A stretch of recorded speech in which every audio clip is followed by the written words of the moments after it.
Assalamualaikum warahmatullahi wabarakatuh. Saya Berlita Eka Divani dengan NIM 2011B0009. Pada kesempatan kali ini, saya akan sedikit menjelaskan mengenai sistem kardiovaskuler. Yang pertama ada definisi. Di sini ada kardio yang berarti jantung, kemudian kardiak yang berarti pemompa, dan yang terakhir ada vaskuler yang berarti pembuluh darah. Nah, pembuluh darah ini terbagi menjadi 3, yaitu pembuluh darah arteri, pembuluh darah kapiler, dan pembuluh darah vena.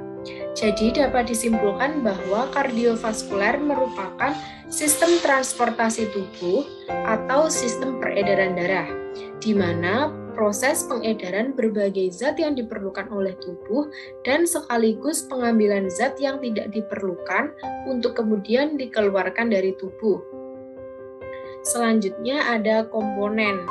Nah, komponen kardiovaskuler ini ada 3, yaitu jantung, pembuluh darah, dan juga darah.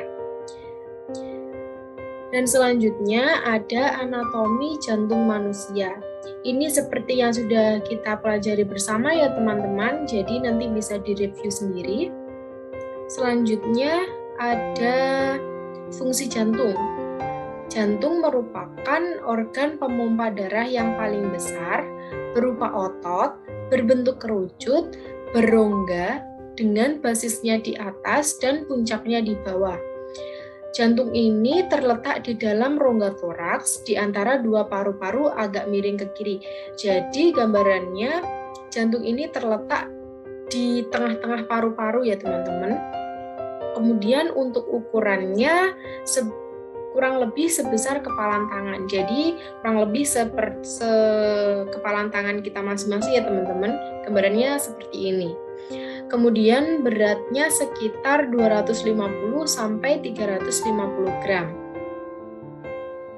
Selanjutnya ada struktur jantung. Pembagian jantung dibagi menjadi 2, yaitu bagian superior dan inferior. Di bagian superior ini ada atrium, dan atrium ini ada 2, atrium kiri dan juga kanan. Kemudian di bagian inferior ada ventricle. Ventricle ini juga ada 2, yaitu ventricle kiri dan juga ventricle kanan. Untuk atrium kiri, ini merupakan tempat penerima darah segar dari paru-paru, sedangkan atrium kanan merupakan tempat penerima darah tidak segar dari seluruh tubuh. Selanjutnya ada ventricle kanan yang merupakan tempat memompa darah ke paru-paru, sedangkan ventricle kiri merupakan tempat memompa darah untuk disebarkan ke seluruh tubuh. Atrium dan ventricle ini dihubungkan dengan nodus atrioventrikuler atau nodus AV. Dan nodus ini terdiri dari 2 katup. Untuk yang bagian kanan ada katup tricuspidalis yang terdiri dari 3 kelopak, dan bagian kiri ada katup bicuspidalis terdiri dari 2 kelopak. Selanjutnya ada fungsi nodus AV. Yang pertama, tempat mengalirnya aliran darah dari atrium ke ventricle. Yang kedua, menjaga agar darah tidak mengalir kembali dari ventricle ke atrium. Selanjutnya ada lapisan yang menutupi jantung. Yang pertama ada perikardium. Perikardium ini terbagi menjadi 2, yaitu perikardium parietal dan perikardium visceral. Yang kedua ada miokardium yang tersusun dari otot jantung, kemudian yang terakhir ada endokardium yang tersusun dari lapisan tipis jaringan ikat. Nah, selanjutnya ini ada pembuluh darah yang tersambung dengan jantung. Yang pertama ada arteri yang bertugas membawa darah dari jantung. Kemudian ada vena yang bertugas membawa darah ke jantung. Selanjutnya ada vena superior dan inferior yang bertugas mengalirkan darah ke dalam atrium kanan. Kemudian ada vena pulmonalis yang terdiri dari 4 buah, bertugas membawa darah dari paru-paru masuk ke atrium kiri. Yang selanjutnya ada arteri pulmonalis, bertugas membawa darah keluar dari ventricle kanan menuju paru-paru. Dan yang terakhir ada aorta yang bertugas membawa darah keluar dari ventricle kiri. Selanjutnya ada katup jantung. Katup jantung ini ada 4. Yang pertama ada katup pulmonal yang merupakan katup antara ventrikel kanan dan arteri pulmonalis bertugas mencegah darah mengalir kembali ke ventrikel kanan. Yang kedua ada katup aorta, yang merupakan katup antara ventrikel kiri dan aorta, bertugas mencegah darah mengalir kembali dari aorta ke ventrikel kiri. Kemudian yang ketiga ada katup tricuspidalis. Katup ini berada di atrium kanan sampai dengan ventrikel kanan. Dan yang terakhir ada katup bicuspidalis yang terletak di atrium kiri sampai dengan ventrikel kiri, yang bertugas sebagai pembatas yang dapat terbuka dan tertutup pada saat darah masuk dari atrium ke ventrikel. Selanjutnya ada fisiologi jantung. Yang pertama, jantung sebagai pompa. Seperti fungsi utama jantung, itu memompa darah melalui pembuluh darah ke seluruh tubuh, di mana saat memompa miokardium yang bergerak. Mohon maaf, ini ada kesalahan mengetik ya, yang benar miokardium teman-teman. Kemudian yang kedua, menimbulkan rangsangan listrik, dan yang terakhir memompa darah ke paru-paru. Selanjutnya, aktivitas kontraksi jantung untuk memompa darah ke seluruh tubuh selalu didahului oleh aktivitas listrik. Nah, aktivitas listrik ini dimulai pada nodus sinoatrial atau nodus SA yang terletak pada celah antara vena cava superior dan atrium kanan. Kemudian ada gerakan jantung. Gerakan jantung berawal dari nodus SA yang mengalami gelombang depolarisasi secara spontan sehingga menyebabkan timbulnya potensial aksi yang disebarkan melalui sel-sel otot atrium, nodus atrioventrikuler atau nodus AV, berkas His, serabut Purkinje, dan akhirnya ke seluruh otot ventrikel. Yang kedua ada siklus jantung. Siklus jantung merupakan peristiwa yang terjadi pada jantung, berawal dari permulaan sebuah denyut jantung sampai berakhirnya denyut jantung berikutnya. Gerakan jantung terdiri dari dua, yang pertama sistol atau kontraksi, dan yang kedua diastol atau relaksasi, dan disebut juga pengenduran. Kemudian yang ketiga ada bunyi jantung. Selama gerakan jantung dapat terdengar dua macam suara yang disebabkan oleh katup-katup yang menutup secara pasif, yaitu bunyi pertama disebabkan menutupnya katup AV dan kontraksi dari ventrikel. Bunyinya panjang dan lemah, terdengar seperti plup.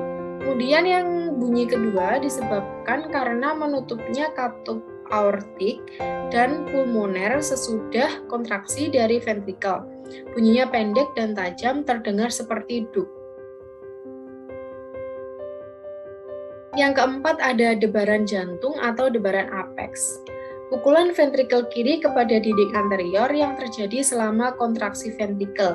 Debaran ini dapat diraba dengan sering terlihat juga pada ruang interkostal kelima kiri, kira-kira 4 cm dari garis tengah sternum.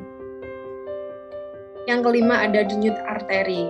Denyut arteri merupakan suatu gelombang yang teraba pada arteri bila darah dipompa keluar jantung. Misalnya terletak di arteri radialis, arteri temporalis, arteri dorsalis pedis. Kecepatan denyut jantung dalam keadaan sehat berbeda-beda, dipengaruhi oleh umur, aktivitas, makanan, dan juga emosi. Kemudian irama dan denyut jantung sesuai dengan siklus jantung. Jika jumlahnya denyut 70, berarti siklus jantung 70 kali per menit. Selanjutnya ada normal heart rate by age range. Di sini ada newborn atau bayi baru lahir, itu heart rate-nya dikatakan normal jika berkisar 100 sampai 160 kali per menit. Kemudian umur 0 sampai 5 bulan 90 sampai 150 kali per menit. Dan untuk selanjutnya bisa dibaca sendiri ya teman-teman. Kemudian yang keenam ada efektivitas jantung. Faktor yang menyebabkan jantung hipoefektif ada 6. Yang pertama infak miokardium, kemudian penyakit katup jantung, yang ketiga perangsangan saraf vagus jantung, Yang keempat ada penyakit jantung bawaan atau kongenital. Yang kelima miokarditis. Dan yang terakhir anoksia jantung. Ada juga faktor yang menyebabkan hiperefektif. Ada 4. Yang pertama kerja berat. Yang kedua hipertrofi. Yang ketiga perangsangan simpatis. Dan yang terakhir penghambatan parasimpatis. Dan yang terakhir ini ada sirkulasi darah. Sirkulasi darah ada 2, yaitu sirkulasi paru dan juga sirkulasi sistemik. Untuk sirkulasi paru, darah dari vena masuk ke ventrikel kanan, kemudian masuk ke arteri pulmonalis, dari arteri pulmonalis menuju paru-paru, kemudian masuk ke kapiler pulmonal, kemudian ke vena pulmonalis, dan ke atrium kiri. Untuk sirkulasi sistemik, darah mengalir masuk ke ventrikel kiri, kemudian ke aorta, dari aorta ke arteri besar dan arteri kecil, kemudian ke arteriola, selanjutnya ke kapiler, kemudian ke venul, kemudian ke vena kecil dan vena besar, selanjutnya ke vena cava inferior, vena cava superior, dan atrium kanan. Untuk sirkulasi paru, oksigen masuk dan CO2 keluar dari kapiler, sedangkan untuk sirkulasi sistemik, oksigen keluar dan karbon dioksida masuk dalam kapiler. Nah, itu tadi sedikit penjelasan dari saya, kurang lebihnya saya mohon maaf jika ada kesalahan kata dan semoga bermanfaat. Saya akhiri, wassalamualaikum warahmatullahi wabarakatuh. Terima kasih.